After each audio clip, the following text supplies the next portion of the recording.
আসসালামু আলাইকুম, সবাই কেমন আছেন?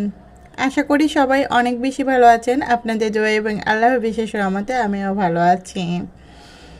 তো মানুষ তো অনেক কিছু নেশা করে সবাই, কিন্তু সবারই কিছু না কিছু নেশা আছে।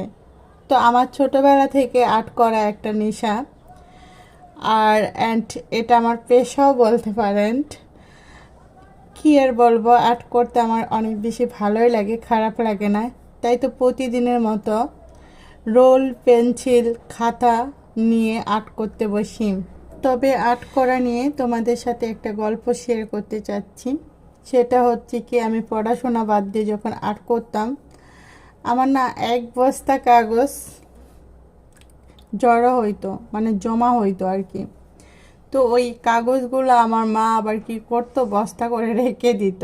আর আমার বাবা এগুলো দেখে আমার সাথে অনেক রাগ করতো, যে মা দেখো কত টাকার কাগজ তুমি নষ্ট করছো। আসলে যারা আর্ট করে তারা বোঝে কতটা কাগজ নষ্ট হয়।